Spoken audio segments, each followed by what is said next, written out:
सवाल यही है अमिताभ जी, आप तो देखिए पश्चिम बंगाल में ही मौजूद हैं, वोटर से बात कर रहे हैं, रीजन की नब्ज समझ रहे हैं।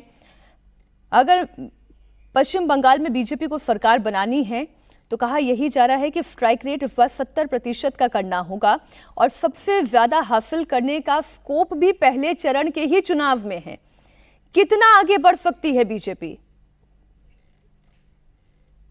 देखिए, यहां पर जैसा आपने बताया है कि जो फर्स्ट फेज है उसमें 2 जिले खास करके जो आपने नॉर्थ बंगाल से दिखाए हैं, उत्तर दिनाजपुर और मालदा, यहाँ पर तो स्ट्रक्चरली डिसएडवांटेज है बीजेपी को, क्योंकि यहाँ पर मुस्लिम आबादी जो है वो 50% से भी अधिक है। बाकी जितने भी जिले आपने दिखाए हैं नॉर्थ बंगाल में, उसमें बीजेपी का जो है वो स्कोप है और उसमें से ऑलरेडी वो अच्छी खासी सीटें उन बाकी जिलों में वो जीत चुकी है। जो स्कोप लार्जली आता है वो आएगा आपको जो मेदिनीपुर का जो क्षेत्र है, जो शुभेंदु अधिकारी जी का क्षेत्र है, वहां पर 56 सीटें हैं।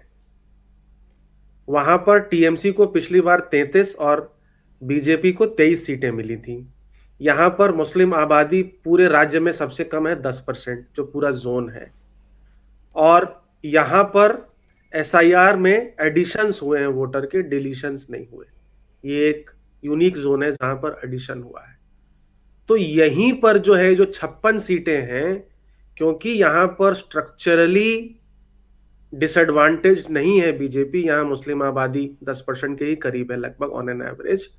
तो यहीं पर जो है वो ज्यादा से ज्यादा सीटें जो हैं वो बीजेपी को जीतनी पड़ेंगी। जो 33-23 लास्ट था, जो 10 सीटों से पिछड़ रही थी भाजपा, उसको या तो इसको रिवर्स करना पड़ेगा या और भी 40-16 या 35-20 इस तरह के फॉर्मूले पे काम करना पड़ेगा, क्योंकि यहाँ पोलराइजेशन एक मैटर है, हिंदुत्व एक बड़ा मुद्दा है।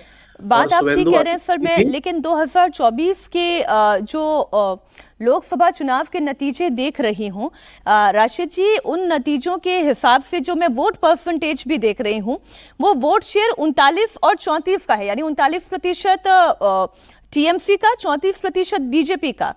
मैं एक बार फिर अपने दर्शकों के लिए कह दूं कि ये मैं 2024 के जो लोकसभा चुनाव के नतीजे आए उसके परसेंटेज जो है यहां पर कोट कर रही हूं। तो राशिद जी, कूच बिहार से लेकर मालदा तक अगर बीजेपी को कोई फायदा हो सकता है तो इसी परिस्थिति में हो सकता है कि मुस्लिम वोटों का बिखराव हो जाए।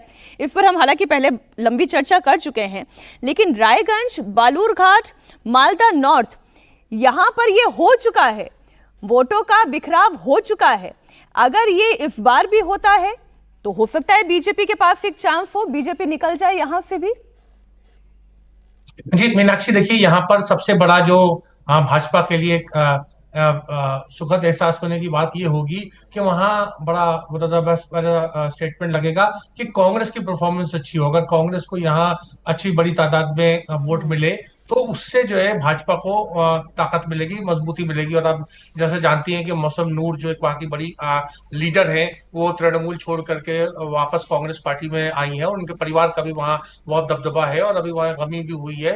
तो जो गनी खान चौधरी के भाई जो थे अबू हसन, वो भी गुजर गए हैं, तो थोड़ा सा एक सिंपैथी फैक्टर भी वहाँ लोकल लेवल पे रहेगा। तो यहाँ पर लेकिन वहां पर भी दांव क्या है कि कांग्रेस परफॉर्म अच्छा करे। और यही एक भाजपा के लिए बंगाल में बहुत बड़ी विडंबना है कि उन्हें लगता है कि वाम दल और कांग्रेस जो है अगर अच्छा परफॉर्म करेंगे तो उससे जो है भाजपा को मजबूती मिलेगी कि वो ममता के वोट काटे। लेकिन भाजपा के पास चुनौती बहुत है। अमिताभ अभी बता रहे थे और मैंने ध्यान से सुन रहा था कि देखिए, जब पिछली बार इतने दमखम से लड़े तो भी ममता बनर्जी को जहां 90% बहुसंख्यक है वहां भी 50% की कामयाबी नहीं मिली।